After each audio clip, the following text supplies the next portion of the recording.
नमस्कार दोस्तों, राधे राधे, जय श्री कृष्णा, हर हर महादेव। प्रदोष व्रत कथा।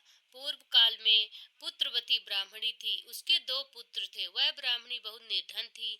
दैव योग से उससे एक दिन महर्षि सांडिल के दर्शन हुए।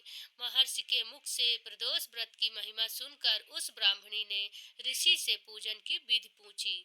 उसकी श्रद्धा और आग्रह से ऋषि ने उस ब्राह्मणी को शिव पूजन का उपयुक्त विधान बतलाया और उस ब्राह्मणी से कहा, तुम अपने दोनों पुत्रों से शिव की पूजा कराओ।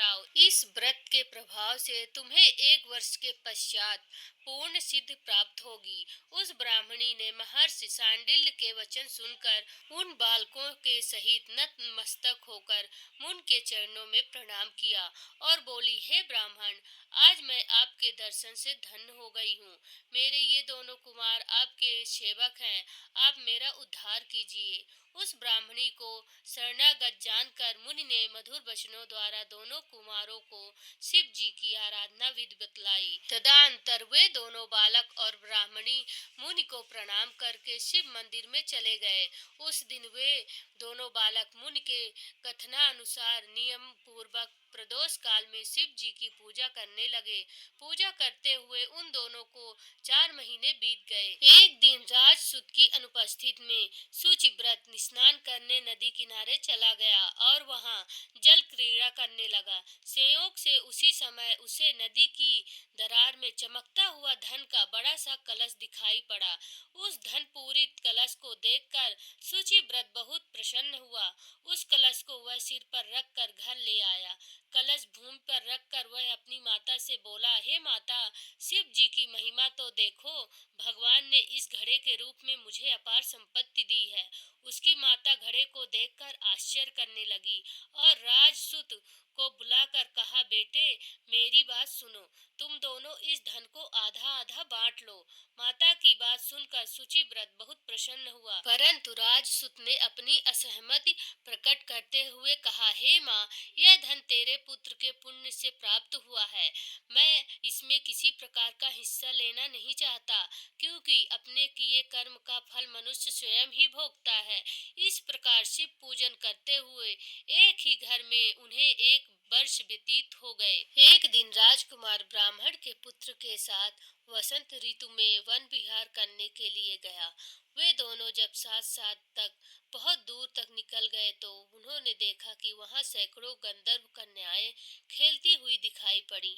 ब्राह्मण कुमार उन गंधर्व कन्याओं को क्रीड़ा रत देखकर राजकुमार से बोला, यहाँ पर कन्याएं विहार कर रही हैं, इसलिए हम लोग को अब आगे नहीं जाना चाहिए, क्योंकि वे गंधर्व कन्याएं शीघ्र ही मनुष्यों के मन को मोहित कर लेती हैं। इसलिए मैं तो इन कन्याओं से दूर ही रहूंगा। परंतु राजकुमार उसकी बात अनसुनी कर कन्याओं के विहार स्थल में निर्भीक भाव से अकेला ही चला गया। उन सभी गंधर्व कन्याओं में प्रधान सुंदरी उस समय आए हुए राजकुमार को देखकर मन में विचार करने लगी कि कामदेव के समान सुंदर रूप वाला यह राजकुमार कौन है। उस राजकुमार के साथ बातचीत करने के उद्देश्य से सुंदरी ने अपनी सखियों से कहा, सखियों, तुम लोग निकट के वन में जाकर अशोक, चंपन, मौलसिरी आदि के ताजे फूल तोड़कर लाओ। तब तक मैं तुम्हारी प्रतीक्षा में यहीं रुकी रहूंगी। उस गंधर्व कुमारी की बात सुनते ही सब सखियां वहां से चली गईं। सखियों के जाने के बाद वह गंधर्व कन्या राजकुमार को स्थिर दृष्टि से देखने लगी। उन दोनों में परस्पर प्रेम का संचार होने लगा। गंधर्व कन्या ने राजकुमार को बैठने के लिए आसन दिया। प्रेमालाप के कारण राजकुमार के सहवास के लिए वह सुंदरी व्याकुल हो उठी और राजकुमार से प्रश्न करने लगी, हे कमल के समान नेत्रों वाले, आप किस देश के रहने वाले हो? आपका यहाँ आने का क्या कारण हुआ? गंधर्व कन्या की बात सुनकर राजकुमार ने जवाब दिया, मैं वीर भराज का पुत्र हूँ। मेरे माता पिता स्वर्गवासी हो चुके हैं। शत्रुओं ने मुझे मेरा राज्य हरण कर लिया है। राजकुमार ने अपना परिचय देकर उस गंधर्व कन्या से पूछा, आप कौन हैं, किसकी पुत्री हैं और इस वन में किस उद्देश्य से आई हैं?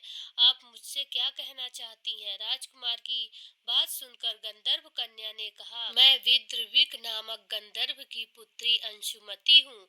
आपको देखकर आपसे बातचीत करने के लिए ही यहाँ पर सखियों का साथ छोड़कर रह गई हूँ।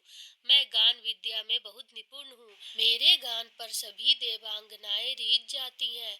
मैं चाहती हूँ कि आपका और मेरा प्रेम सदा बना रहे। इतनी बात कहकर उस गंधर्व कन्या ने अपने गले का बहुमूल्य मुक्ताहार राजकुमार के गले में डाल दिया। वह हार उन दोनों के प्रेम का प्रतीक बन गया।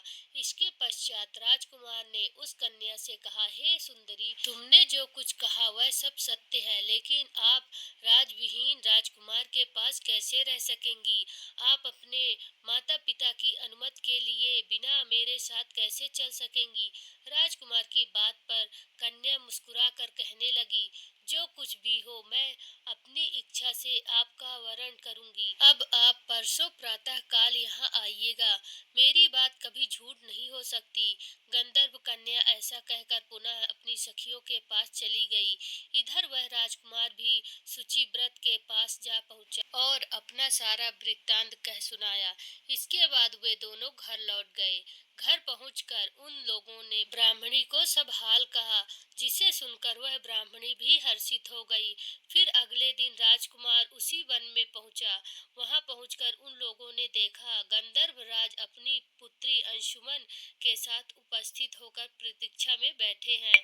गंधर्व ने उन दोनों राजकुमारों का अभिनंदन करके उन्हें सुंदर आसन पर बिठाया और राजकुमार से कहा, मैं परसों कैलाशपुरी गया था। वहां पर भगवान शंकर पार्वती सहित विराजमान थे। उन्होंने मुझे अपने पास बुलाकर कहा, पृथ्वी पर राज्य